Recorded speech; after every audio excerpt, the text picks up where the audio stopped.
지금부터 제가 드리는 말씀을 귀 기울여 들어주세요.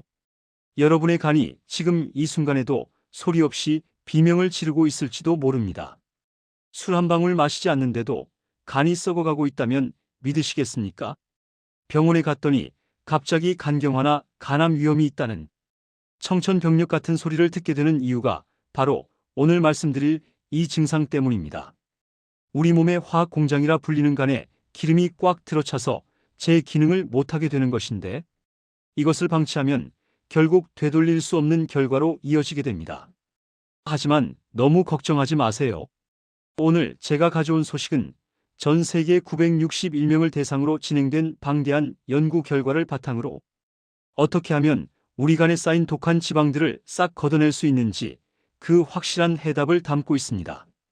운동이 몸에 좋다는 건 누구나 알지만 지방간을 없애기 위해 어떤 운동을 얼마나 해야 하는지 정확히 아는 분은 많지 않습니다. 그냥 걷기만 하면 되는지 아니면 무거운 걸 들어야 하는지 고민하셨던 분들이라면 오늘 이 영상을 끝까지 보시는 것만으로도 인생을 바꾸는 건강 지식을 얻어가실 겁니다. 과거에는 간이 나빠졌다고 하면 흔히 술을 많이 마셔서 그렇다고 생각했습니다. 하지만 요즘은 시대가 변했습니다.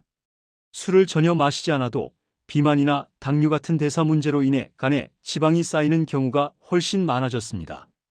이를 대사이상 지방간 질환이라고 부르는데 이름이 조금 어렵게 느껴지실 수도 있습니다. 쉽게 말해 우리 몸의 영양분이 간에 기름으로 변해서 덕지덕지 붙어버린 상태라고 보시면 됩니다. 이렇게 쌓인 지방은 단순히 살이 찐 것에서 끝나지 않습니다. 간에 염증을 일으키고 조직을 딱딱하게 굳게 만듭니다. 결국에는 간경변이나 간부종 같은 무서운 병으로 이어지게 되는 것이죠. 그렇다면 이 무서운 지방을 어떻게 해야 효과적으로 제거할 수 있을까요? 최근 중국 중난대 샹야 제세병원 연구팀이 발표한 연구 결과에 따르면 우리가 알고 있던 운동 상식을 뒤집는 아주 중요한 사실이 밝혀졌습니다. 연구팀은 전 세계 8개국에서 진행된 24건의 임상시험 자료를 샅샅이 분석했습니다. 참여한 인원만 961명에 달하며 이들의 평균 연령은 약 50세였습니다. 대부분 비만 범주에 속하는 분들이었는데 이분들을 대상으로 어떤 운동이 간 지방을 가장 잘 태우는지 실험한 것입니다. 결과는 놀라웠습니다. 단순히 유산소 운동만 하거나 근력 운동만 하는 것보다 이 두 가지를 적절히 섞어서 병행했을 때 간 지방이 눈에 띄게 줄어들었다는 것입니다. 많은 분이 살을 빼려면 그저 밖에서 걷거나 달리기만 하면 된다고 생각하십니다. 물론 조깅이나 빠르게 걷기 같은 유산소 운동은 심장을 튼튼하게 하고 칼로리를 태우는데 아주 좋습니다. 하지만 유산소 운동만으로는 부족합니다. 반대로 아령을 들거나 기구를 사용하는 근력 운동만 하는 것도 정답은 아니었습니다. 연구팀의 춘장친 교수는 유산소 운동과 저항 운동, 즉 근력 운동을 함께 병행할 때 치료적인 이점과 용량적인 이점을 모두 챙길 수 있다고 강조했습니다. 두 가지 운동이 서로 부족한 부분을 채워주고 상승작용을 일으키기 때문에 우리 간 속에 박혀있는 지방을 훨씬 더 포괄적이고 강력하게 걷어내준다는 설명입니다. 그렇다면 구체적으로 얼마나 운동을 해야 할까요? 무작정 많이 한다고 좋은 것은 아닙니다. 이번 연구에서는 우리가 실천할 수 있는 아주 명확한 기준을 제시했습니다. 중등도 운동이라고 하면 숨이 약간 차지만 옆 사람과 대화는 가능한 수준을 말합니다.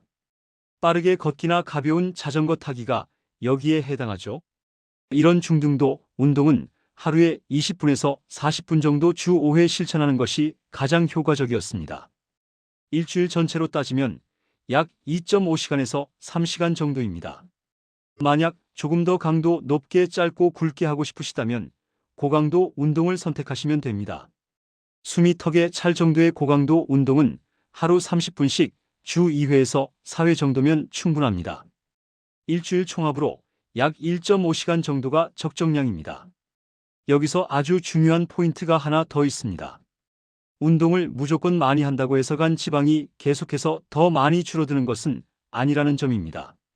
연구 결과에 따르면 일정 수준 이상으로 운동량을 늘려도 간 지방, 감소 효과가 더 이상 커지지 않는 정체 구간이 존재했습니다.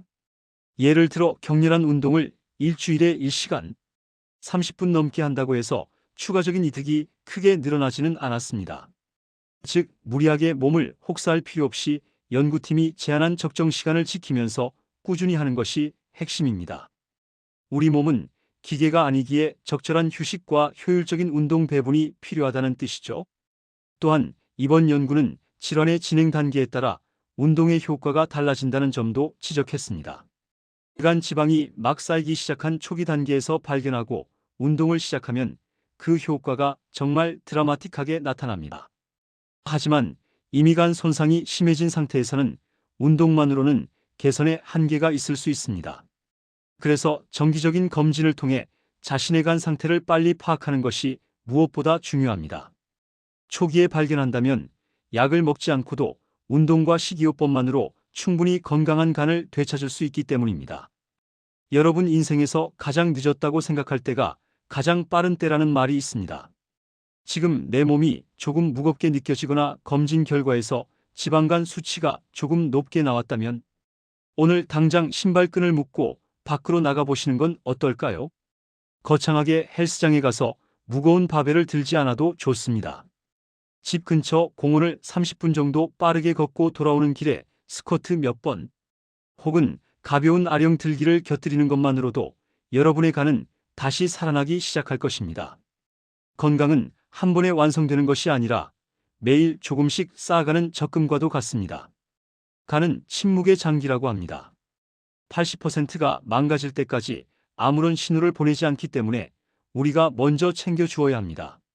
오늘 제가 말씀드린 유산소와 근력 운동의 황금 조합을 꼭 기억하시고 일상생활에서 실천해 보시기 바랍니다.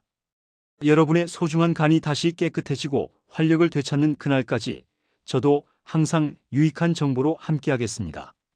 오늘 영상이 여러분의 건강한 삶에 작은 씨앗이 되었기를 바랍니다.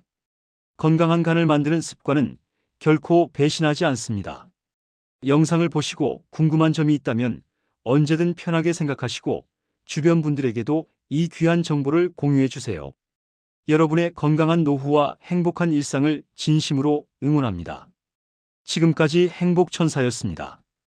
영상이 도움되셨다면 행복천사 채널 구독과 좋아요 꼭 눌러주세요. 여러분의 응원이 더 좋은 영상을 만드는 큰 힘이 됩니다. 다음에도 더 건강하고 활기찬 소식으로 찾아뵙겠습니다. 감사합니다.